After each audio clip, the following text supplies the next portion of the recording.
escolarizada pueda tener éxito en la vida versus aquel que no tiene acceso al colegio o tuvo un limitado acceso a la educación. Por eso, de alguna manera, la salud mental es consecuencia de la exclusión. Y eso ya lo ha dicho Margaret Chan en la Organización Mundial de la Salud. Entonces, recuerdo un autor italiano que decía que los presos, las prostitutas, los delincuentes, etcétera, los marginales, mejor dicho, eran excluidos de la sociedad. Y esos excluidos de la sociedad estaban limitados en su desarrollo psicológico, en su desarrollo intelectual, en su desarrollo moral. Y quiero referirme a la parte moral con mucho énfasis, porque creo que ahí lo ha señalado también Margaret Chan. Dos problemas existen fundamentales en esta época en el hombre. Uno es la corrupción, que es gravísima, porque afecta significativamente la autoestima de grandes grupos humanos, ¿no? Yo recuerdo, por ejemplo, que en la última huelga médica, los médicos pugnábamos por ganar unos 800, 600 soles más, y sin embargo el señor presidente triplicaba el sueldo del ministro de Salud, y de todos los ministros, por supuesto. Entonces, la diferencia social es otro aspecto sustantivo que tiene que ver con la salud mental. Está demostrada la relación entre pobreza y salud mental, hace muchos años, en muchos congresos nacionales e internacionales. Entonces, yo creo que la responsabilidad nuestra es señalar la inevitable relación entre economía y salud mental. Ahora, quisiera hacer una disquisición, porque por primera vez escucho la palabra salud psicológica, que a mí, con todo respeto, le digo, pienso que es algo que no tiene un fundamento lógico, porque el ser humano, si bien es cierto fue concebido como mente y cuerpo, hoy día, con el avance de la ciencia y la tecnología, el SPEC y otros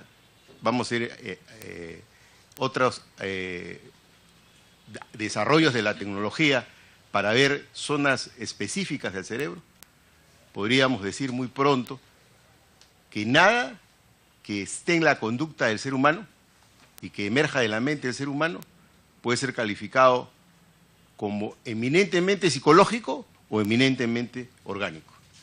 O sea, de alguna manera, corrijo, exclusivamente psicológico o exclusivamente orgánico.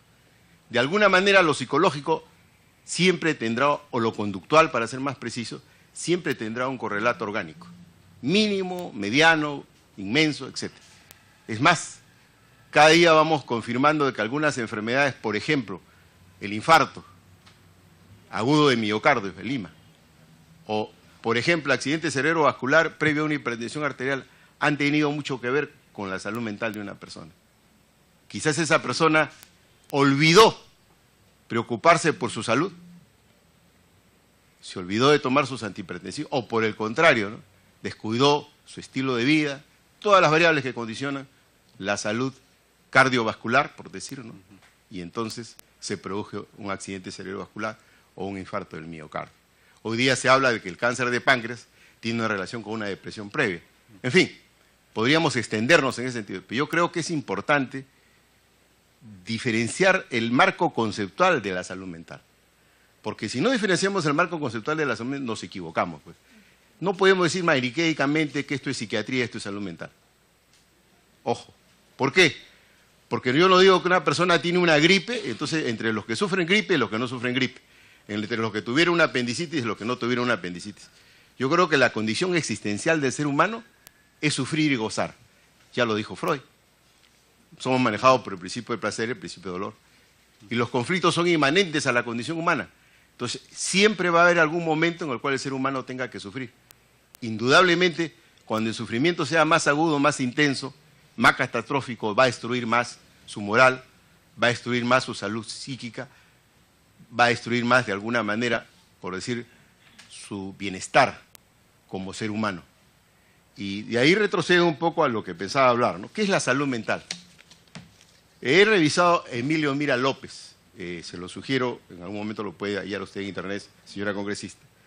Él dice así: cero estar sano mentalmente supone no solamente sentirse bien dispuesto para el cotidiano trabajo y las previsibles dificultades de la vida, es ser capaz también de mantener una buena disposición íntima cuando las circunstancias nos deprimen, nos irritan, disgustan o exaltan. O somos víctimas de injusticias, frustraciones, errores o infamias. Yo hace unos meses confrontaba a 8 policías que me trataban de sacar de la reja de Palacio porque trataba de pugnar hacia Palacio. Me sentí incómodo, me sentí muy mal algunos días.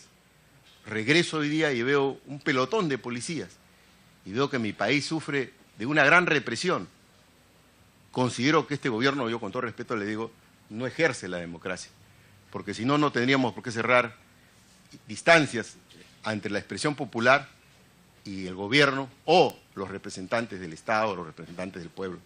Pero es una realidad que tengo que procesarla inteligentemente con mi salud mental y entender pues de que la sociedad se debate en una crisis moral, quizás en la crisis moral más grande de su historia y que está quizás a puertas de una revolución democrática.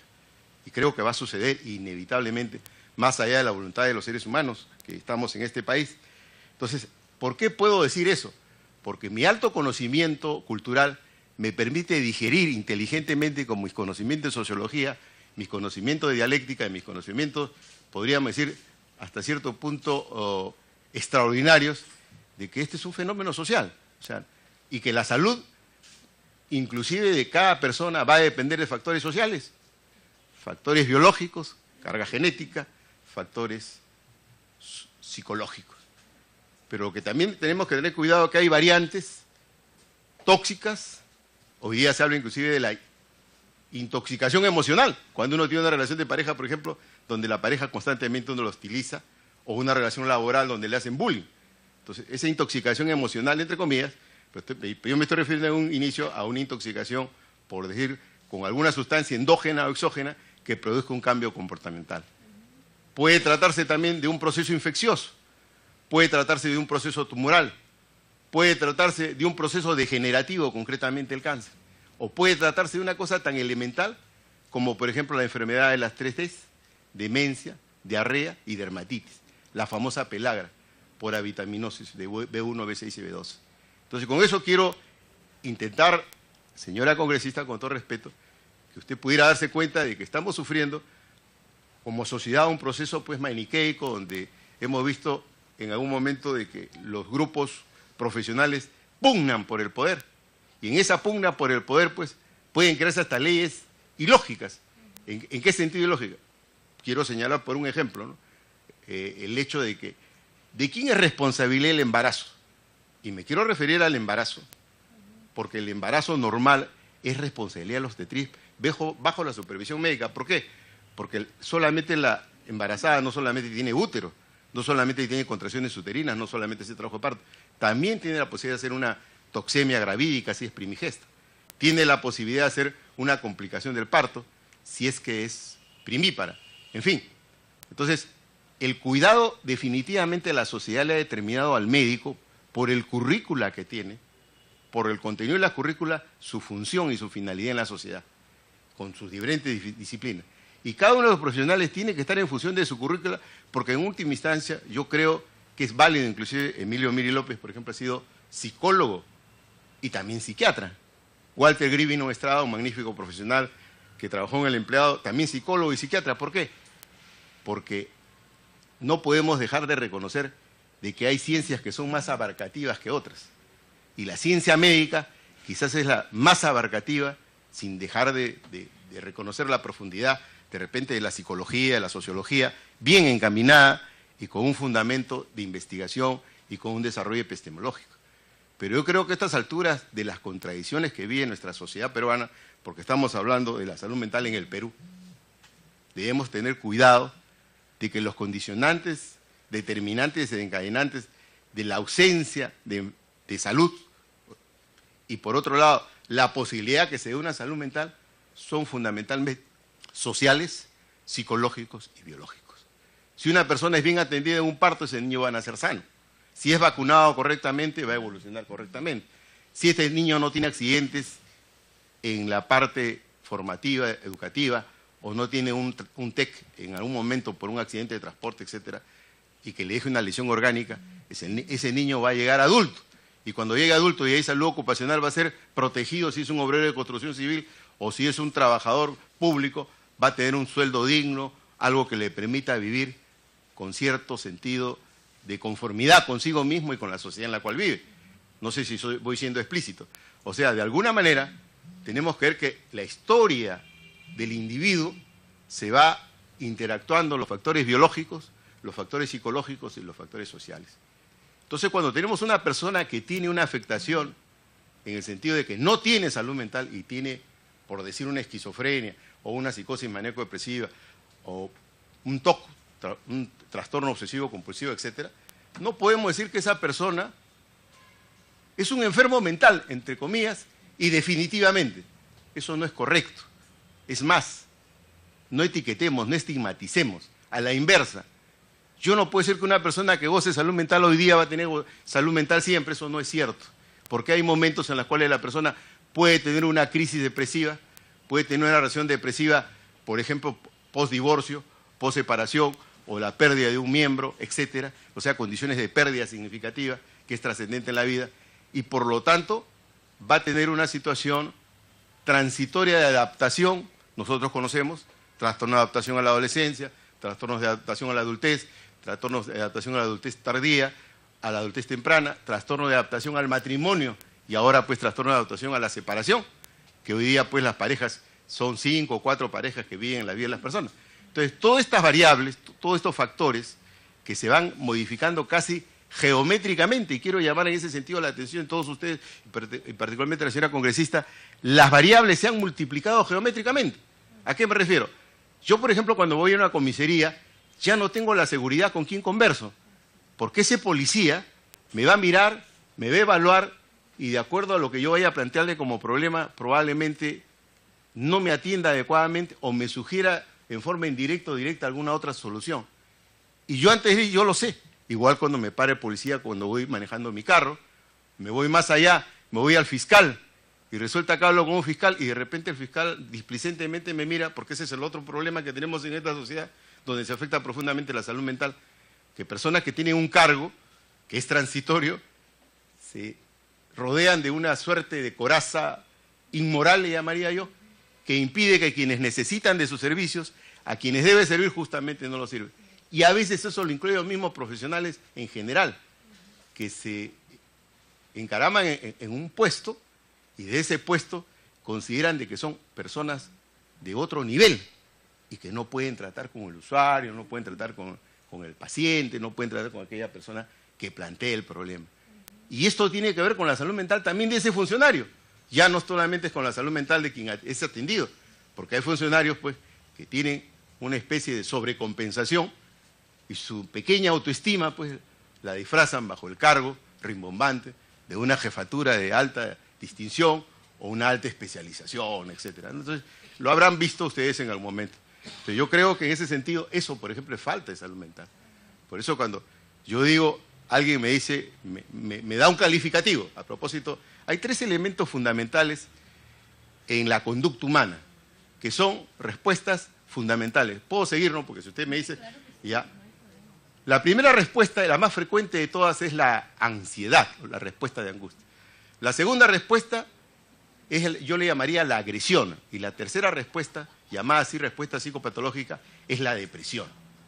Esas 3 respuestas, en alguna medida, son normales si su frecuencia, intensidad y duración es poco significativa y no afecta ni mi rendimiento académico, ni mi rendimiento laboral, ni mis relaciones interpersonales, mi capacidad de funcionamiento social. Pero cuando esas respuestas psicopatológicas o psíquicas, por decirle, o psicológicas, si gustan, para no escotomizar una especialidad, tienen en determinado momento una característica que ya bordean, están en el, vamos a decir, en el borderline. Entonces yo puedo tener una persona que está irritable, pero con la irritabilidad es más frecuente, que es una manifestación de agresividad o de depresión, o es una persona que está acostumbrada a ser agresiva. Entonces yo tengo que ver de que esa persona ya está pasando de ser simplemente una persona que podría estar en el campo de la salud mental, o podríamos decir en el terreno de quienes se consideran accesitarios a su responsabilidad profesional, sean psicólogos o psiquiatras, al campo ya de mayor complicación cuando se establecen ya patrones, vamos a decir, crónicos de comportamiento, con profundos cambios ya, inclusive estructurales, que hace que ese individuo pues ya no vuelva o difícilmente a recuperar su salud mental, y ahí vamos a recurrir a los psicofármacos, a la socioterapia. Dentro de eso tenemos psicoterapias, desde la psicoterapia breve, la psicoterapia, todas las formas de psicoterapia, y hasta el psicodrama, que lo he conocido, he tenido la oportunidad de practicarlo inclusive, porque el psicodrama, pues, es más o menos lo que está pasando en Palacio de Gobierno, ¿no? O sea, nosotros vemos un gran psicodrama ahí, por decir, ¿no?, que vemos cómo va el poder, cómo se juega el poder, cómo se aparecen diciendo cosas que parecen que son o que no son, y tenemos una visión unos, otra visión otros, nos confundimos, aparecen los psicosociales, etc. Entonces es bien difícil, como ustedes comprenderán, establecer una pauta de salud mental si es que uno no tiene un mínimo nivel de autocrítica, un mínimo nivel de conciencia social y un mínimo nivel de moral. Y enfatizo la palabra moral porque la moral nos diferencia lo correcto de lo incorrecto. Pero acá en nuestro país nos hemos acostumbrado de que es una competencia de inmoralidades. No es una competencia de moralidades. ¿Quién roba más? ¿Quién miente más? ¿Quién, por decir, tiene más fallas en su comportamiento profesional, político, social, etcétera? Y entonces, ¿a qué estamos asistiendo? Que tenemos modelos, íconos, que están siendo aprendidos por la sociedad. Y ahí viene pues lo que bien Martín Nizama, un brillante psiquiatra de Noguchi, describe como la psicopatización de la sociedad. ¿Qué viene a ser la psicopatización de la sociedad? Viene a ser ese conjunto de conductas perversas, agresivas, hostiles, egocéntricas, y que han negado la capacidad de pensar en el prójimo. Primero yo, segundo yo y tercero yo. O sea, son conductas totalmente egocéntricas, donde yo, primero es mi carro, el señor anciano que está pasando o el niño no, la velocidad de mi carro. ¿Para qué pasa? Pues no. Lo machuqué, sigo caminando, señor policía, y ustedes habrán visto, bueno, ahora hay videos inclusive que muestran la realidad. Entonces, ¿qué está pasando? Estamos convirtiendo lo inmoral en moral, mejor dicho. O sea, en otras palabras, lo anormal en normal, y eso es grave. ¿Por qué? Nos pasamos las luces rojas, no respetamos los paraderos, o sea, no, y los mismos individuos en la sociedad queremos avanzar muy rápido y no tenemos en cuenta el factor de la afectación del otro, del prójimo. Yo me atrevería a decirle, si algún día decido ser candidato presidencial, porque lo estoy pensando hace años, es de que tendría que instaurar yo, mi primera medida, que todo hogar tenga los 10 mandamientos del Decálogo de Moisés. Si solamente practicáramos los 10 mandamientos del Decálogo de Moisés, que obviamente tiene cierta similitud aparte de nuestras enseñanzas del incanato, entre los cuales está no mentir, no robar, etcétera, no ser perezoso, porque hay gente que quiere cobrar y no trabaja. Y ese es otro aspecto importante. El trabajo es una de las fuentes fundamentales de la salud mental. El Estado, la sociedad en su conjunto, no deberían permitir que una persona no trabaje, porque el trabajo, a un mínimo como hubo en alguna época, y no soy aprista por si acaso, me refiero al país, que era de trabajo para limpiar calles, para arreglar casas viejas, etcétera, es importantísimo porque dignifica al hombre. Yo creo que no debe haber nunca una persona desocupada, siempre tener una responsabilidad. Y de ahí retrotraigo a 4 conceptos que yo manejo desde hace muchos años, que son el concepto de libertad, el concepto de responsabilidad, el concepto de razón y el concepto de emoción. Todos nacemos con una gran capacidad de razonamiento, somos inteligentes. Pero también nacemos con muchos impulsos y con muchos instintos y muchas emociones que nos cuesta trabajo controlar. Y la educación actualmente no permite o no facilita el control de nuestras emociones. Y entonces ocurre que queremos tener mucha libertad y poca responsabilidad. Entonces todo el mundo quiere derechos, derecho al trabajo, derecho a la salud, derechos humanos, pero nadie habla de deberes. El médico, el ingeniero, el arquitecto, el profesor, etcétera, no habla de deberes, porque todo el mundo reclama derechos, aumento de sueldo, etcétera. Pero ¿cuánto estoy dando en mi trabajo? ¿En qué medida mi trabajo dentro del hospital, dentro del Ministerio de Salud, o dentro del Ministerio de Educación o el Ministerio de Justicia está siendo correcto? Yo hace poco vi una experiencia muy interesante, que se la comento, señora congresista. Yo estaba en un concurso para ser director de un hospital, el Hospital Arco Herrera, y presenté 2 títulos. Y he reclamado al Poder Judicial, a la instancia correspondiente, y esto ya va para 2 años y medio. Y vengo observando. ¿Y qué observo? La jueza me dice, doctor, no se preocupe, en mes y medio, 2 meses venga, se lo resuelvo. Aparentemente, creyendo tener la razón. Pasan 20 días y me saca una resolución en contrario. Entonces, yo me pregunto, digo, ¿cómo puede la persona decirle una cosa y hacer otra? Es decir, no tengo ética, Porque si yo le digo, usted no tiene la razón, no tiene fundamento su reclamo, me parece que, pero decir, por ejemplo, yo voy a resolver positivamente porque usted tiene la razón, y luego en el espacio de tiempo que me da, entonces, y eso se vuelve, voy a la comisaría, y lo he probado, me dice una cosa el oficial, ¿cómo se mete? El técnico, y luego escribe otra en el parte. Y a la hora que me acerco donde el comisario, le dice, comisario, ¿qué es esto? Y el comisario me dice, no, pero tiene que corregir. Hace fe de ratas 2 veces, y la tercera dice, señor comisario, me voy a otra comisaría porque acá la cosa no es correcta. Entonces, si yo pudiera estudiar así sistemáticamente la sociedad, diría de que la salud mental se ha afectado significativamente en la policía. Pilar Macetti lo dijo, 70% de los policías son corruptos, y eso lo dijo cuando fue ministra de Salud. Estamos hablando del gobierno aprista. Bueno, hoy día ya no es 70%, probablemente sea más. Entonces, ¿qué necesitamos para recuperar la salud mental? Y ese es el gran desafío. No necesitamos solamente leyes, no necesitamos solamente dinero, fundamentalmente necesitamos educación. Tenemos que volver a la educación moral y religiosa, señora congresista. Tenemos que volver a la economía doméstica. Tenemos que volver a manejar valores dentro de la educación. La disciplina, moralidad y trabajo que tenía como emblema el Colegio Militar Leoncio Prado es válido y será válido por mucho tiempo más.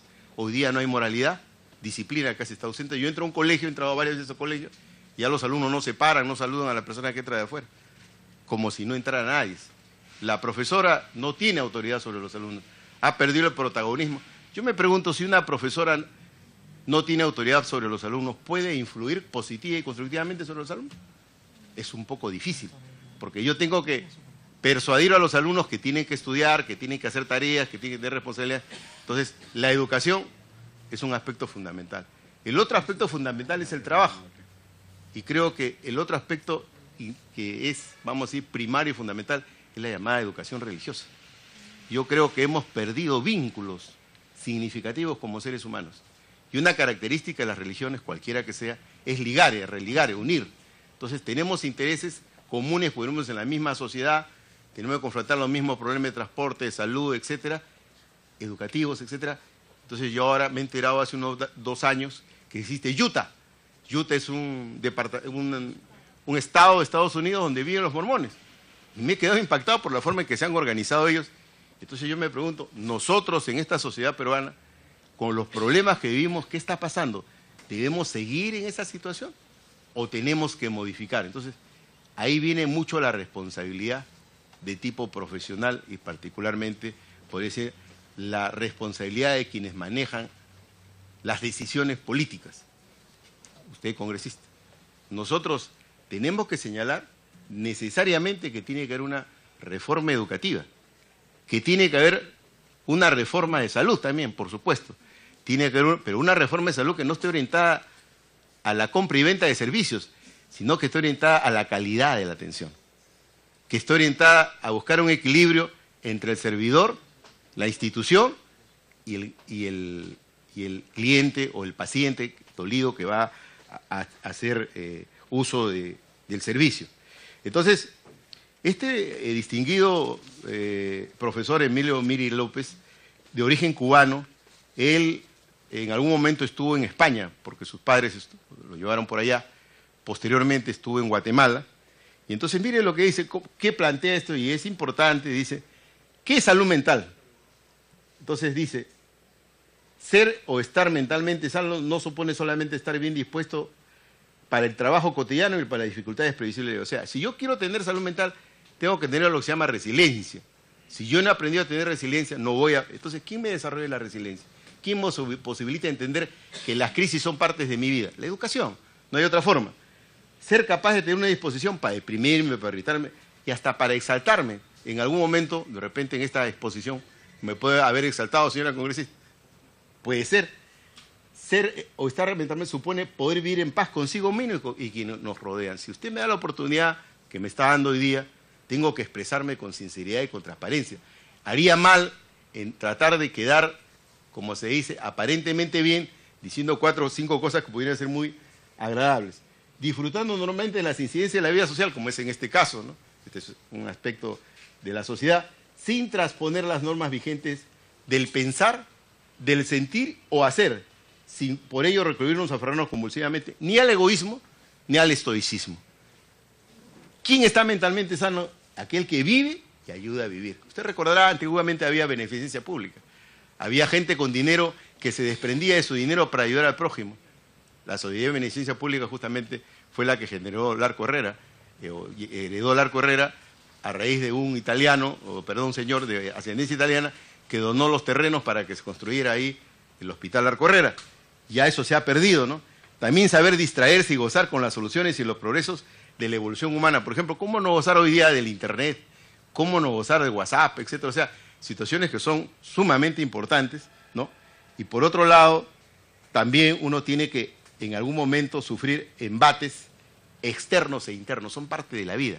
En mi frente interno, mi salud, mi organismo, puedo tener dificultades, pero en el frente externo también. De repente tengo una demanda judicial por una mala praxis, o puedo tener un conflicto de autoridad con mi jefe, porque mi jefe practica el bullying, lo que se llama el aspecto laboral moving, sí, y que es bullying, bueno, más o menos un equivalente al bullying en los adolescentes, en el colegio. Su pensamiento vuela, sueña y hasta a veces despierto, como yo, por ejemplo, le digo, sueño ser presidente. Y no es malo expresarlo. Alguien me dijo alguna vez, oye, ¿para qué hablas si de repente no postulas? Bueno, puede ser que no postule, pero lo he dicho 2 veces. De repente encuentro las condiciones desencadenantes, porque tengo ya las determinantes y postulo. Pues, ¿no? Eso ya es una cosa que... Por otro lado dice, pero también es capaz de frenar y atravesar a tiempo oportuno en las planicies de la realidad. O sea, quiere decir, si no consigo el financiamiento, me tengo que ver solamente en el deseo. Su conducta no es gazmoña ni hipócrita. ¿Qué cosa es ser gazmoño? ¿Alguien me puede decir qué cosa es ser gazmoño? Es fingir virtudes, fingir moralidad que no se tiene. Sabe mantenerse en una franja de tolerancia, independencia y eficiencia impulsada por una afable atención, una cordial devoción y un profundo respeto ante todo ser vivo, especialmente si éste es humano. El respeto, yo utilizo 3 variables dentro de la relación con mis alumnos de los 40 años que tengo de profesor universitario en San Marcos. La primera es la comunicación, la segunda es el respeto y derivado de ambos sale la confianza. Nunca he tenido un problema en mi ejercicio didáctico universitario, porque siempre he sido transparente con mis alumnos en todos los aspectos que se tiene que manejar. Entonces, luego termino diciendo, en la parte de salud mental, para definirla, ama la vida, pero no teme a la muerte. Es saludable vivir sin miedo a la muerte. Gusta por igual el ejercicio y el reposo. No espera la santidad, pero tampoco se somete inerme ante los impulsos instintivos. Hoy día, los jóvenes, muchas personas, son presas de impulsos instintivos. Y mire el nivel de población que vamos teniendo, las características de la pobreza que va siendo endémica. ¿Por qué? Porque no estamos regulando adecuadamente los impulsos de nuestros jóvenes. Reflexiona antes de actuar. Ese es otro aspecto en el cual me detengo. El ser humano, a diferencia del animal común y corriente, mejor dicho, el ser humano es un animal